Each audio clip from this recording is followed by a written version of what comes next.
Alors, je vais faire une intervention, une troisième part. La première part, c'est une... je suis observateur direct, c'est ce qui s'est passé en Espagne, et acteur direct parce que moi, je me considère qui était là dans la première heure. Mais je ne veux pas seulement expliquer, c'est ce que j'ai vu, je veux faire un peu de l'analyse. Et la première part, c'est un peu de l'analyse. Je veux lire 6 hypothèses. Ce ne sont pas des thèses, ce sont des hypothèses pour discuter, pour réfléchir. Après, je vais parler sur le cas de l'Espagne, le Canzem, que c'est ce qui s'est passé à partir de 2010. Et après, je veux parler un peu sur quelques aspects de Podemos. Podemos, c'est quelque chose qui n'est pas étudié. Je suis un peu sceptique avec la littérature, avec les articles que je lis sur les 15M. Et après aussi sur Podemos, c'est normal, c'est un procès qui est très vert, qui est très nouveau. Et c'est difficile de vraiment trouver des analyses. Autant qu'il faut que je dise que c'est ce que tu as parlé, c'est ce que tu as dit, je m'identifiais beaucoup avec l'esprit de ce que tu as rencontré et ça me fait faire optimiste sur la possibilité de faire une sorte de théorisation de ces mouvements, autant que cette théorisation est encore difficile à faire. Alors, je vais lire mes hypothèses sur quels sont les nouveaux mouvements sociaux, pas les mouvements sociaux en général, parce que je crois que c'est trop complexe. C'est ce que je veux parler sur ce qu'on appelle les nouveaux mouvements sociaux maintenant. Alors, la plupart des mouvements sociaux résultent de la contradiction entre les attentes subjectives créées par l'ordre établi et la incapacité de créer les conditions pour le réaliser. La incapacité de cet ordre de créer les conditions pour cette attente sont réalisées.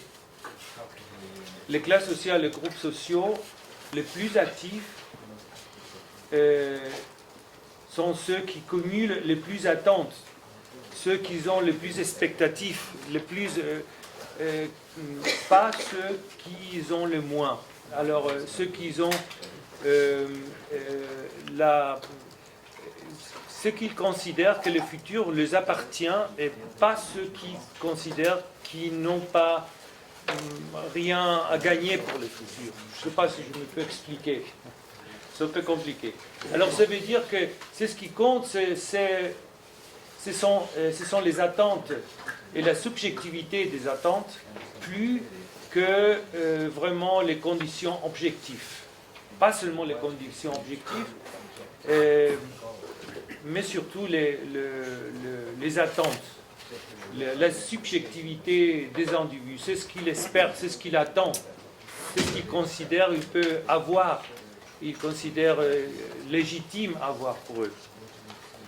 La deuxième hypothèse est que l'ordre établi, alors en ordre le Fordisme, le capitalisme financier, le régime entre régimes constitutionnels, est seulement capable de résoudre cette contradiction selon les ressources politiques disponibles ou potentielles. Mais s'il ne dispose pas de ressources économiques et matérielles suffisantes, il ne sera pas capable de le faire pour la majorité de la population contestataire. Alors c'est une question subjective, mais il y a aussi des éléments absolument objectifs qu'il faut considérer. Ce n'est pas suffit de promettre. Il faut avoir les ressources pour donner à la population ce qu'elle attend, à la partie de la population qui considère qu'il y a le droit d'avoir ce qu'elle revendique. Alors en ce cas, les attentes, quand il n'y a pas de ressources, seront déçues. Et c'est un peu l'indignation. Évidemment, pas seulement les ressources économiques, mais aussi les ressources politiques, les ressources culturelles, les spectacles. Alors, c'est ce que je veux dire avec des ressources, ce ne sont pas seulement les ressources économiques, pas du tout. Après, je vais l'expliquer un peu mieux. On ne peut pas dire a priori si les mouvements sociaux, si un mouvement social a une dimension révolutionnaire ou seulement réformiste. Alors évidemment, il y a un discours, mais ce discours n'est pas le plus important pour moi. Le plus important est si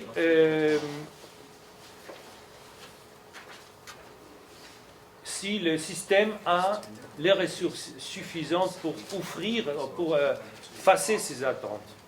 Et ce n'est pas possible de savoir en avant si le système sera capable d'avoir cette ressource, parce que cette ressource, ils sont aussi des ressources politiques, culturelles et aussi économiques. Alors ça veut dire que on peut, ce n'est pas très intéressant, très important de dire a priori si le mouvement est révolutionnaire ou seulement réformiste. Parce qu'on ne connaît pas toutes ces ressources du système. Le système, dans quelques cas dans l'histoire, a des ressources qu'on ne connaissait pas. Et c'est exactement ce qui est passé aux années 70. Alors on pensait que le capitalisme, après la crise du fordisme, ne serait pas capable de créer un ordre stable pendant 30 ans, comme c'est passé après. Et créer des nouveaux références culturelles, etc.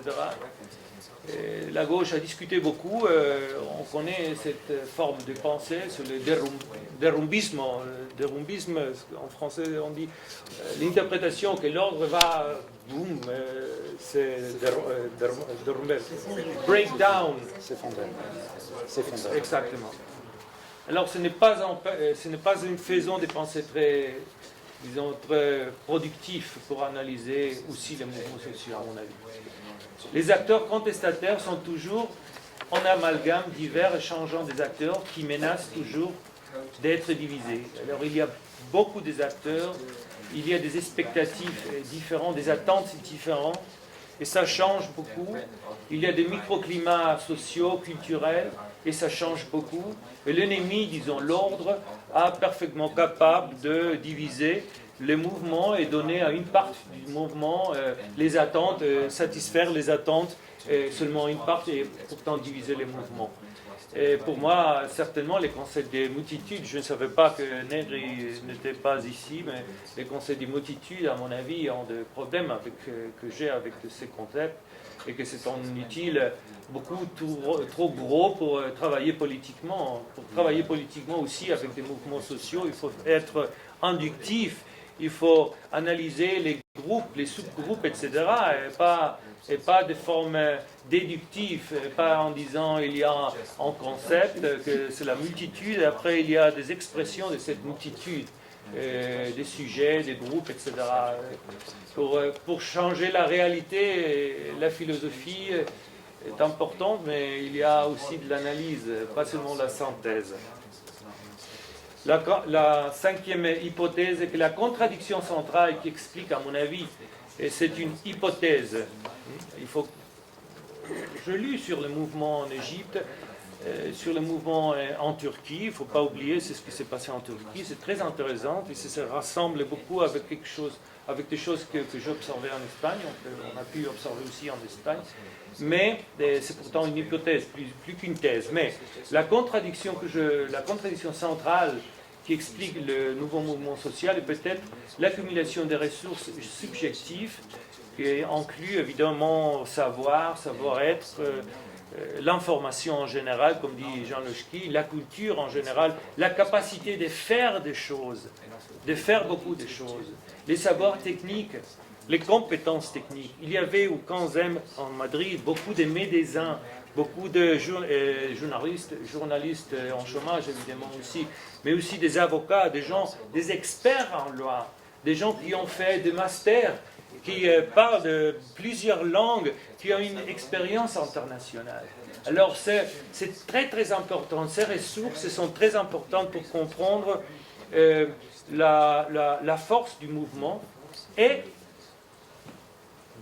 les attentes, évidemment, des mobilités sociales, des démocratisations, d'émancipation des jeunes, qui qui forment part aussi de cette ressource. Si je suis en médecin, si je étudie la médecine, je considère que la société doit reconnaître ça et doit me donner la possibilité de faire une carrière, de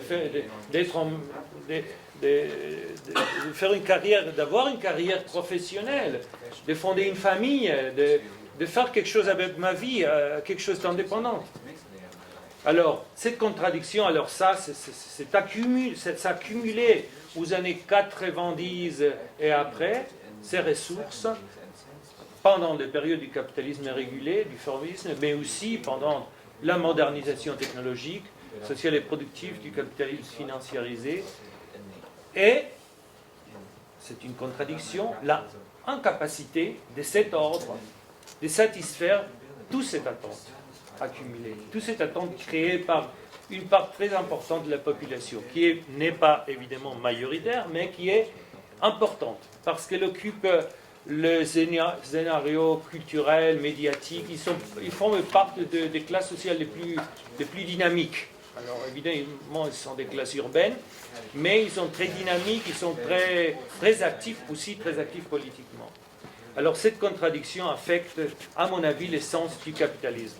Le capitalisme fait des promis politiques, il fait des promis culturels, il fait des promis, elle crée des attentes.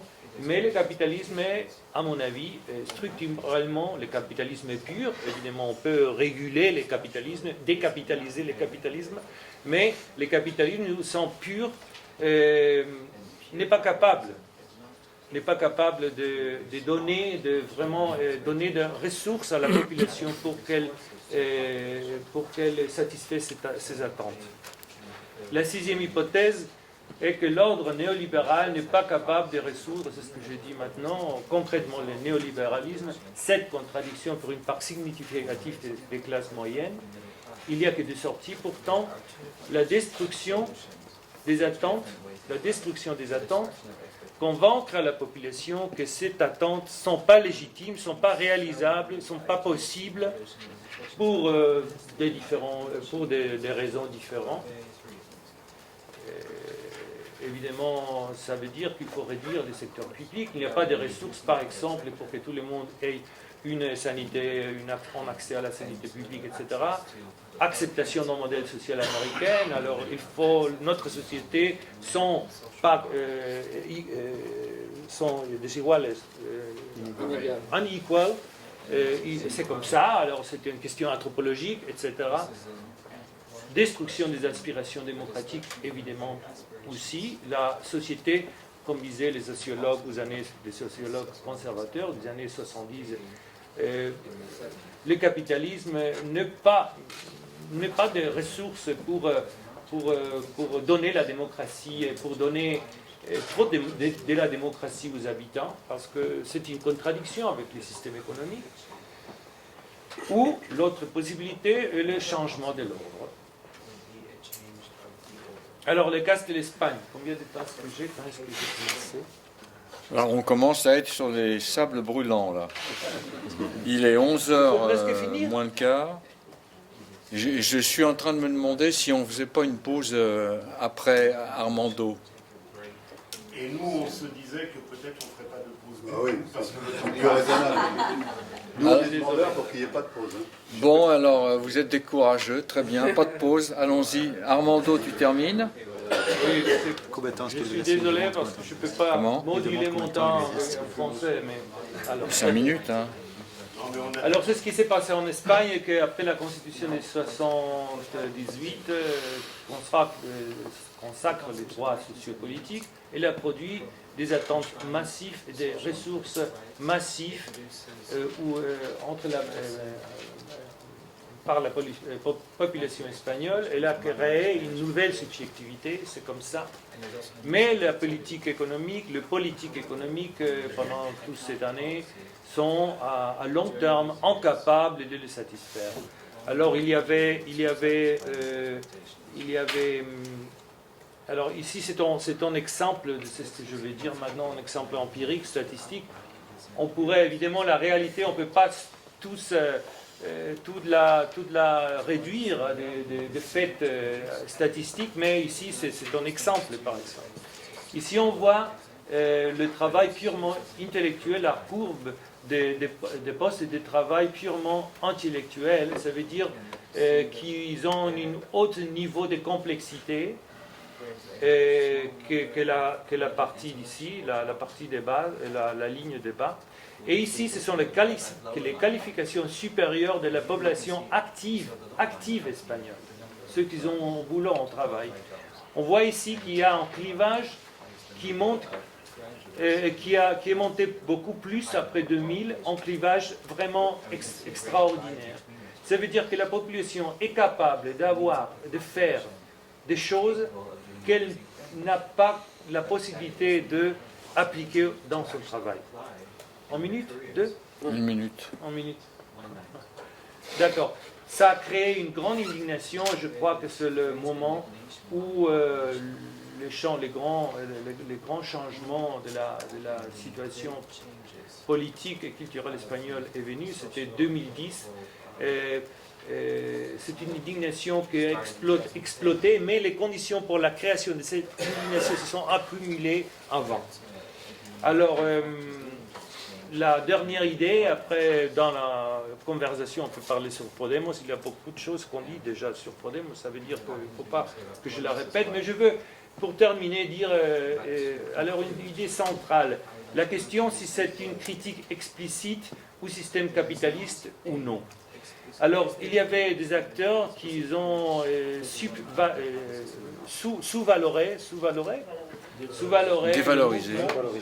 dévalorisé ce mouvement en disant que ce n'est pas un mouvement anticapitaliste, c'est un mouvement des couches populaires, pas un mouvement des couches populaires, mais